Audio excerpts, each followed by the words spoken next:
Assalamualaikum warahmatullahi wabarakatuh. Apa kabar anak-anakku semua? Marilah kita segera mulai saja pada pertemuan kali ini, yaitu membahas kisi-kisi PAT, karena sebentar lagi kalian akan PAT Bahasa Indonesia. Mari kita awali dulu dengan baca basmalah bersama-sama. Bismillahirrohmanirrohim. Semangat ya anak-anakku semua. Mudah-mudahan PAT nanti kalian mendapatkan nilai yang bagus. Ya, seperti kisi-kisi yang sudah Bu Afi bagikan, maka pada kesempatan ini Bu Afi akan membahas kisi-kisi beserta contoh soalnya ya. Untuk kisi-kisi yang pertama, disajikan sebuah teks prosedur, siswa dapat menentukan ciri-ciri teks. Nah, ini ada contohnya, contoh soalnya. Teks di atas adalah teks prosedur karena, nah ini ciri-cirinya kalian ingat ya, struktur teksnya ada bahan dan langkah-langkah ya, seperti ini. Maka mengapa dia disebut teks prosedur? Kalian lihat dari jawaban A, B, C, D. Ini maka jawabannya adalah karena dia berisi panduan langkah-langkah. Oke, kita lanjut kisi-kisi yang kedua. Disajikan sebuah teks prosedur, ini ya teksnya ya. Peserta didik dapat menentukan jenis teks prosedur. Nah, kalian lihat teks prosedur di atas merupakan jenis teks prosedur apa? Ada dua jawaban, yaitu cara melakukan sesuatu atau cara membuat sesuatu ya. Dan seperti ini adalah cara membuat sesuatu ya. Kalau melakukan sesuatu biasanya dia alat atau apa ya, alat teknologi atau alat telekomunikasi gitu ya. Kalau untuk memasak biasanya cara membuat sesuatu. Next ya. Nah, anak-anakku sampai di kisi-kisi nomor 3. Disajikan sebuah teks prosedur, siswa dapat menentukan bagian isi teks dengan tepat. Nah, kalian lihat ini adalah teksnya yang disajikan di soal. Bagian isi teks prosedur di atas yang merupakan aturan atau batasan dalam hal bahan adalah di mana? Kalian lihat A, B, C, D. Kalian lihat yang mengandung ukuran batasan bahan itu yang ada ukuran seperti ininya ya. Rebus mie dalam 2 gelas air, ukurannya 300 cc selama 3 menit. Nah, jawabannya adalah yang A ya, yang mengandung ukuran A, aturan atau batasan. Misalnya, kasih garam setengah sendok. Nah, itu namanya aturan atau batasan ya, dan lain sebagainya. Sampai di kisi-kisi nomor 4, disajikan sebuah teks prosedur, peserta didik dapat menentukan tujuan isi dari teks itu. Ini teksnya masih sama.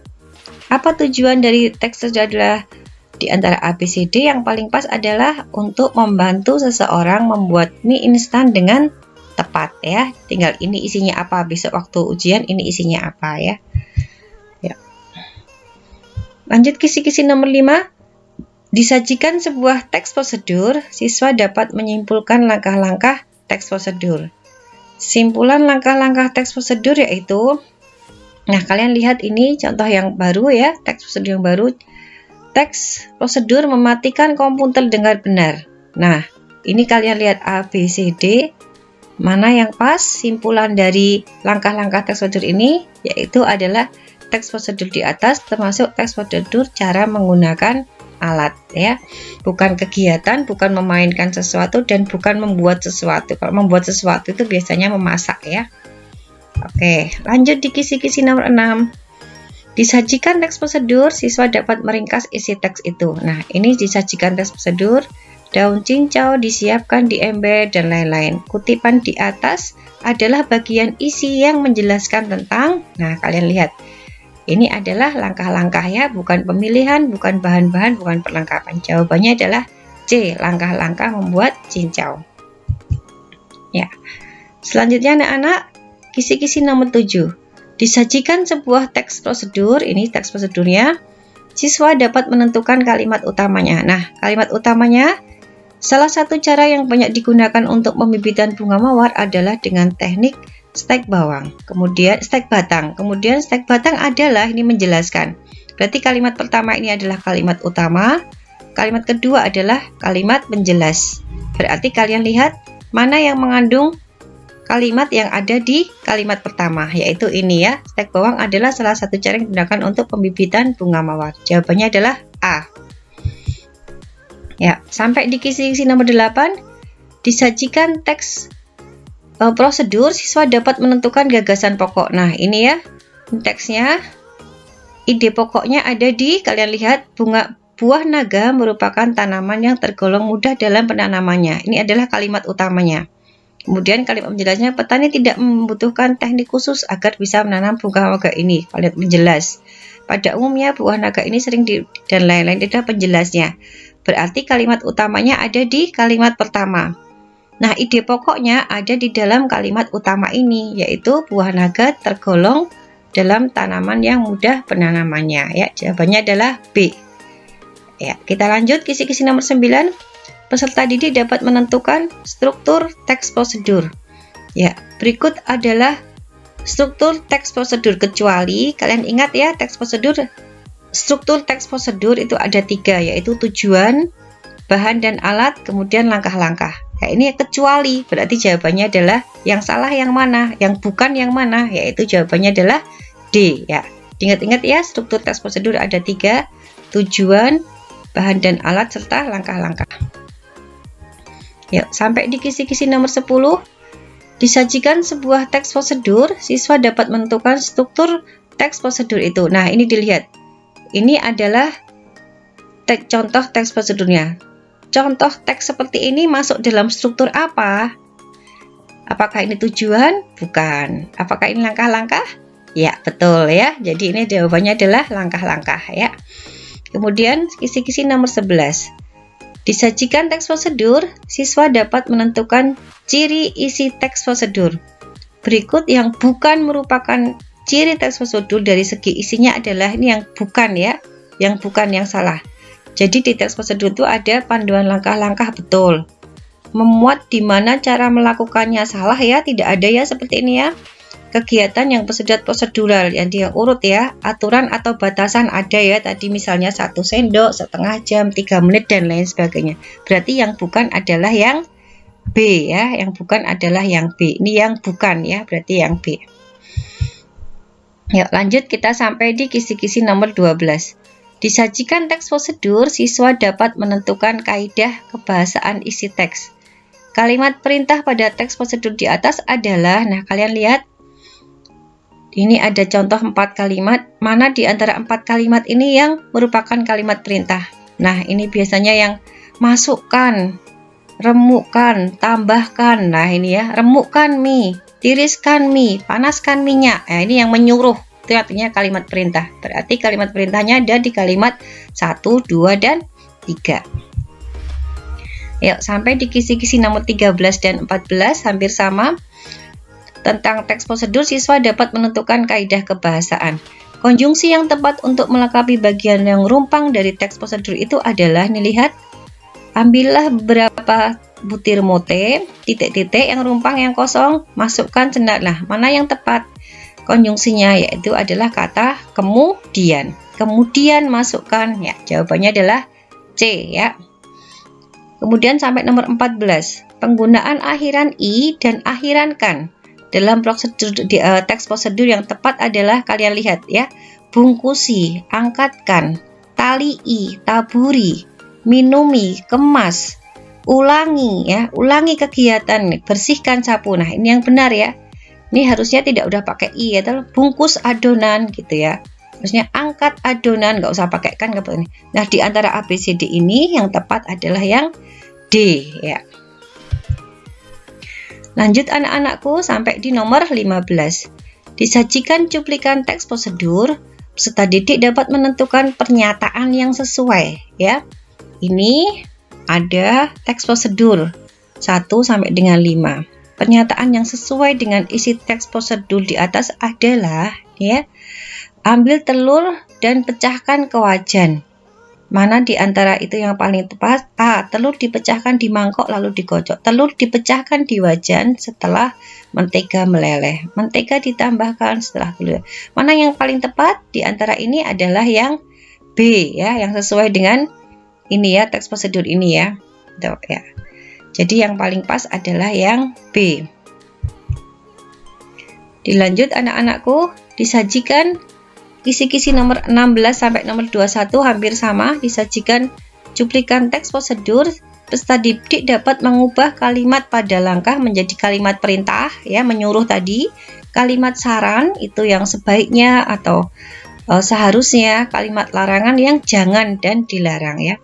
Pernyataan di bawah ini yang merupakan kalimat saran adalah lihat A, B, C, D, mana yang berupa saran. Nah, rebus berarti bukan, ya, menyuruh. Tambahkan juga perintah menyuruh, berarti ini akan lebih nikmat bila disajikan dalam keadaan hangat. Ini menyarankan sesuatu. Jika enak, maka disajikan dalam keadaan hangat. Jawabannya adalah D. Nomor 17, petikan kalimat berikut yang bukan merupakan contoh ciri bahasa teks prosedur adalah ini, ya. A. Ambil 5 potong. Ini adalah kalimat perintah, ya. Rebus lama 5 menit, kalimat tambahkan. Nah, ini biasanya kalimat-kalimat perintah dalam teks prosedur. Mana yang bukan, yang salah ini, ya? Mengapa harus dimasak terlebih dahulu? Berarti ini yang salah, yang B, ya, yang bukan kalimat perintah pada teks prosedur. Selanjutnya nomor 18 masih sama. Teks prosedur di atas yang menggunakan kalimat saran adalah, ya, kalian cari yang ini, ya, menggunakan kata sebaiknya. Itu adalah yang saran. Kalau masukkan, sediakan, nah, ini siap disajikan, biasanya itu adalah perintah, ya. Ini sebaiknya itu adalah ciri dari kalimat saran, ya. Ya, lanjut nomor 19.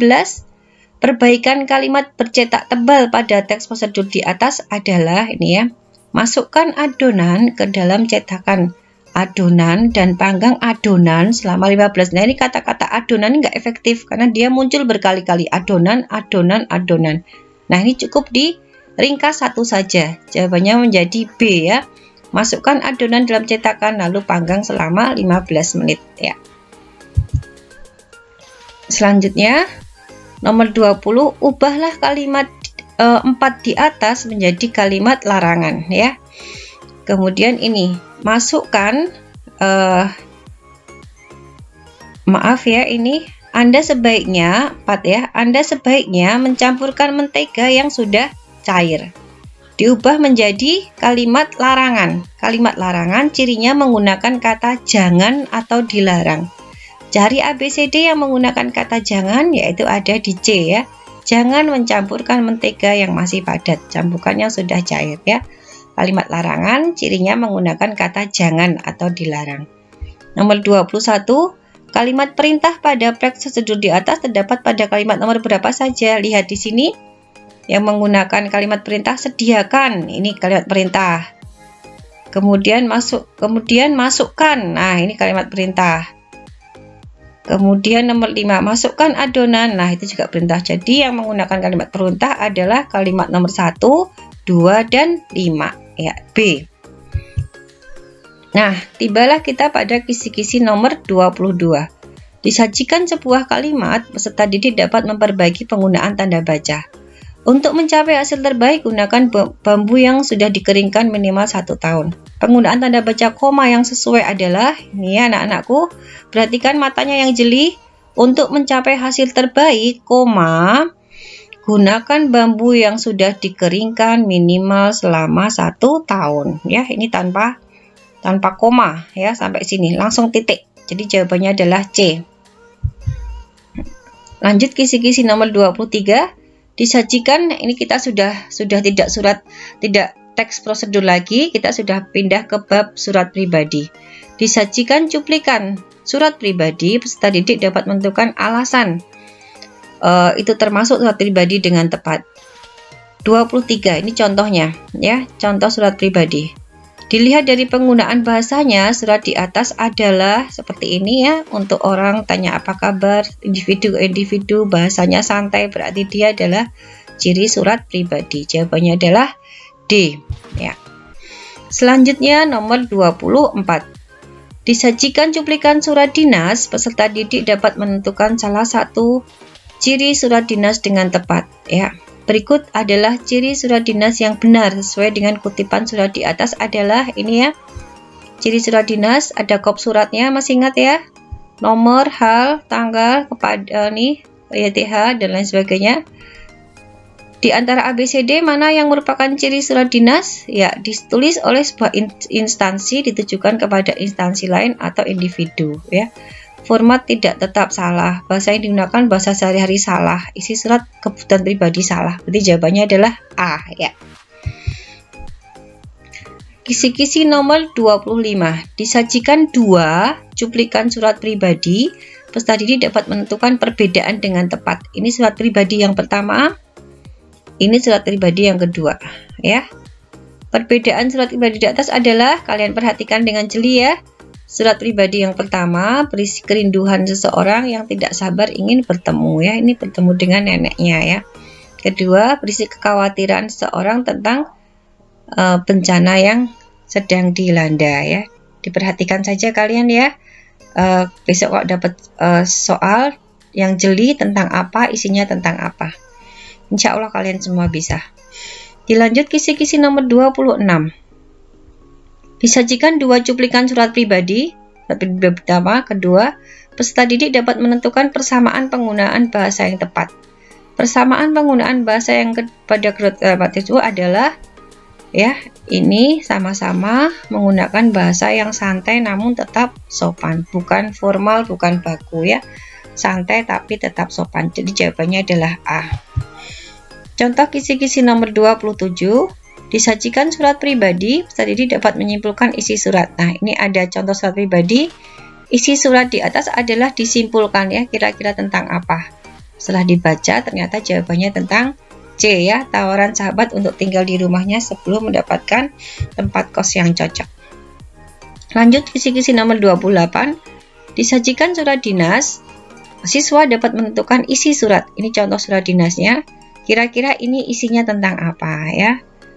Yang jeli membacanya, ternyata kami sangat berterima kasih atas waktu. Berarti jawabannya adalah ucapan terima kasih kepada pimpinan museum ini ya. Jawabannya adalah C.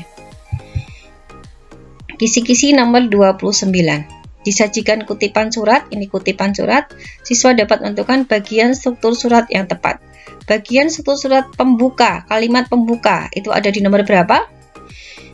Ya, ini salam pembuka, ini pembuka. Berarti jawabannya nomor 3. Nomor 4 ini adalah isi ya. Jawabannya adalah C. Ya. Disajikan kutipan surat sampai di nomor 30, siswa dapat memperbaiki bagian alamat isi surat yang tepat ya. Perbaikan kesalahannya adalah YTH Bapak Dr. Tono di Malang. A, ini salahnya pakai kata kepada, tidak boleh. Tidak pakai kata bapak juga tidak boleh, karena Dr. Tono itu adalah seorang laki-laki, jadi langsung saja tidak usah pakai bapak. Jadi yang A salahnya kata kepada dan kata bapak. Yang B salahnya pada kata kepada dan kata bapak. Ini sudah disingkat pula jadi tambah salah. Yang C, YTH Bapak Dr. Tono, ini sudah benar, tidak pakai kepada, langsung YTH, tetapi masih pakai kata bapak ya, jadi salah.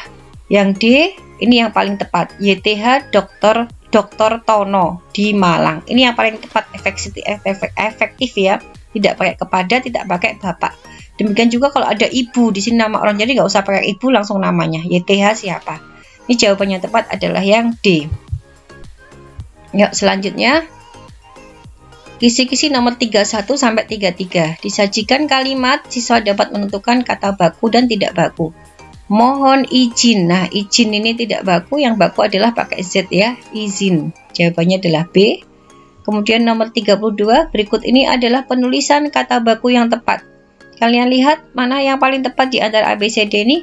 Terima kasih, nulisnya dipisah ya. Terima spasi kasih. Atas segala doa, tidak usah pakai koma doanya, biasa dan dukungan teman-teman.